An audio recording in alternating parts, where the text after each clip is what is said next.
Hello, good morning सगळ्यांना. मी पायल तुमचं खूप मनापासून स्वागत करते माझ्या एका नवीन व्हिडिओमध्ये. तर आज आहे नागपंचमी आणि आज पहिला श्रावण सोमवार सुद्धा आहे.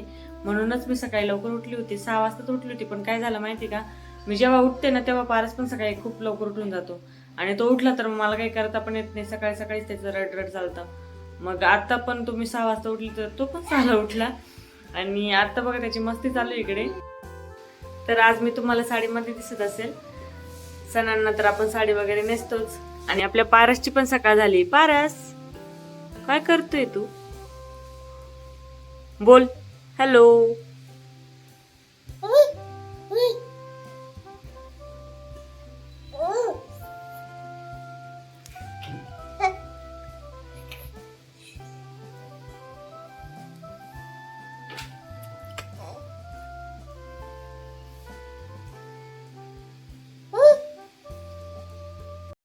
हॅलो. तर रोजच्या प्रमाणेच माझ्या आजच्या दिवसाची सुरुवात चहाने होत होती.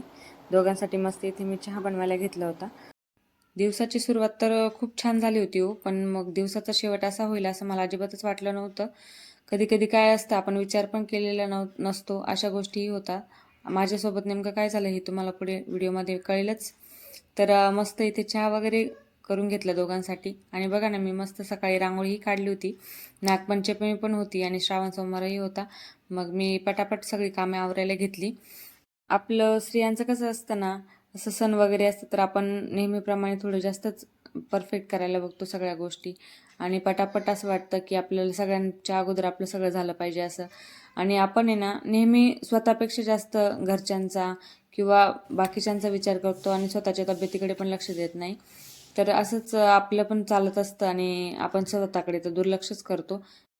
पारस इकडे झोपलेला होता तोपर्यंत पटापट माझं कामं करायचं चाललं होतं. कधी कधी असं वाटतं की एवढ्या स्पीडमध्ये जर कामं झाली असती तर किती छान झालं असतं ना. पण असं अजिबात होत नाही. एवढी कामं करायला बराच वेळ जातो आपला. तर बघा ना, इथे पारस झोपला होता म्हणून मला मॉप स्पिन करायला पण बाहेरच जावं लागत होतं. कारण त्याचा आवाज जर आला ना तर लगेच तो उठून जातो. तर ह्या वर्षी नागपंचमी बघा ना, पहिल्या श्रावण सोमवारी आली आहे.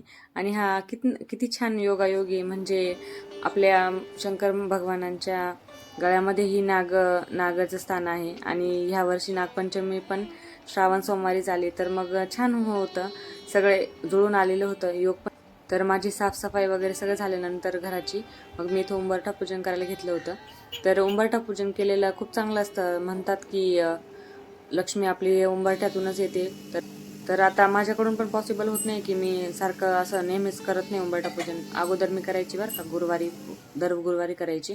पण आता सण वगैरे जर असलं ना तर मी आवर्जून करते. आणि छान वाटतं उंबरठ्याचं पूजन वगैरे जर केलं तर पॉझिटिव्हिटी पण येते घरात आणि वेगळंच छान वाटतं. मग इथे लगेच मी देवपूजा पण करून घेतली आणि मस्त प्रसन्न वाटत होतं.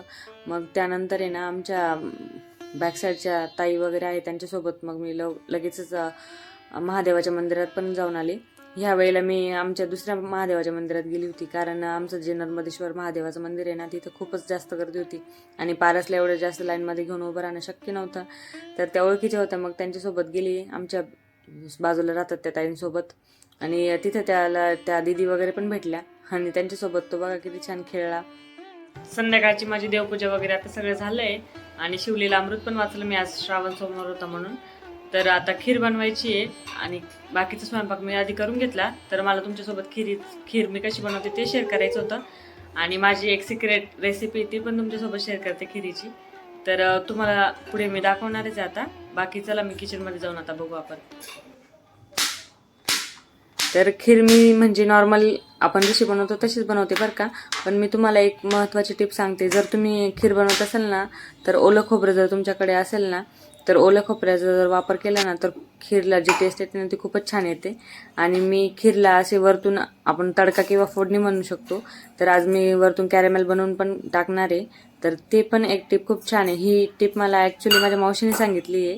ही रेसिपी पण माझ्या मावशीचीच आहे. तुम्ही जर तिचं चॅनल अजून चेक केलं नसेल तर तिचं पण चॅनल चेक करा. फौजी वाईफ वर्षा शिंदे म्हणून तिचं यूट्यूब चॅनल आहे. तिने रेसिपी पण तिथे शेअर केलेली आहे, तर तुम्ही जाऊन बघू शकता. तर मग इथं मी खीर वगैरे बनवायला घेतली होती. बाकीचा स्वयंपाक झालेला होता माझा. म्हटलं चला तुमच्यासोबत पण खिरीची रेसिपी शेअर करू.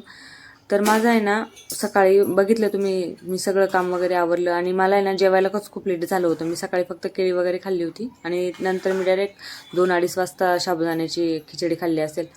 तर त्यामुळे मला इतका त्रास झाला आणि दुसऱ्या दिवशी मी सकाळी उठली तर बापरे, मला एवढे डेंजर चक्कर वगैरे येत होते, म्हणजे मला काहीच सुचत नव्हतं. आणि जेव्हा तुमच्यासोबत लहान बाळ वगैरे असतं तर अशा अवस्थेत तुम्ही काहीच करू शकत नाही. तर मला तुमच्यासोबत हेच शेअर करायचं होतं. नंतर मी दुसरा दिवस तर माझा कसा गेला मी तुम्हाला सांगू पण शकत नाही. एवढे डेंजर चक्कर, उलट्या आणि मला खूप जास्त त्रास झाला या गोष्टीचा आणि खूप जास्त आजारी झाली होती मी. म्हणून मी तुम्हाला सांगते, जर तुमचं लहान बाळ वगैरे असेल, उपवास श्रद्धेसाठी ठीक आहे, आपण करतो. माझी पण देवावरती श्रद्धा आहे म्हणूनच मी पण उपवास करते. पण जर तुम्ही उपवास वगैरे करत असाल तर सकाळी लवकर काहीतरी खाऊन घ्या आणि पोट लवकर, म्हणजे साबुदाणे वगैरे जर खायचं असेल तर ते एकदम वेळेवर खा. जास्त जर लेट खाल्ल्याने त्याच्यावर जर आराम झाला ना तर खूप डेंजर त्रास होतो. मला पहिल्यांदा अशी ॲसिडिटी झाली की मला डायरेक्ट हॉस्पिटलला जावं लागलं आणि डॉक्टर पण मला खूप बोलले की तुम्हाला उपवास वगैरे करणं अर्जंट होतं का. पण आता काय, असं वाटतं ना, सगळे उपवास करताना आपण करू शकत नाही. लास्ट टाइम पण मी करू शकली नव्हती, तर असं वाटत होतं की मला ह्या वेळेला करायचेच आहे, म्हणून मग मी केला. तर बघा असं झालं माझ्यासोबत आणि मला खूप डेंजर त्रास झाला. 2-3 दिवस तर मी आजारीच होते, म्हणून मला व्हिडिओ वगैरे एडिट करायला पण वेळ मिळाला नाही. नाहीतर हा व्हिडिओ तुम्हाला नागपंचमीच्या दुसऱ्या दिवशी शेअर करायचा होता. आता मला थोडं बरं वाटतंय म्हणून मग मी हा व्हिडिओ तुमच्यासोबत शेअर करते.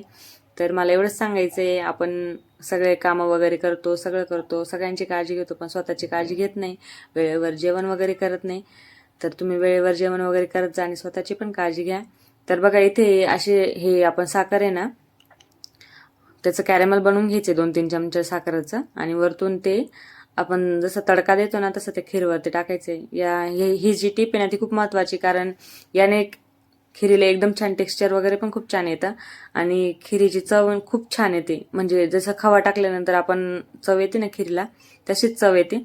तर मग इथं मी लास्टला ती स्टेप करून घेतली आणि मस्त वरतून हे कॅरेमल बनवून टाकलं आणि खूप छान झाली होती खीर. आई पण आलेले होते आमच्या, तर त्यांना पण खूप आवडली होती.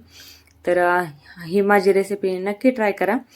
नंतर मग मी देवांना वगैरे नैवेद्य दाखवून घेतले, ताट बनवून घेतलं आणि मी नेहमी देवांना जे ताट बनवते ते घरात आम्ही प्रसाद म्हणूनच खातो. मस्त देवांना नैवेद्य वगैरे दाखवला आणि आम्ही पण छान जेवण वगैरे करून घेतलं. भेटूया लवकरच नवीन व्हिडिओमध्ये. तोपर्यंत सगळ्यांनी काळजी घ्या. बाय.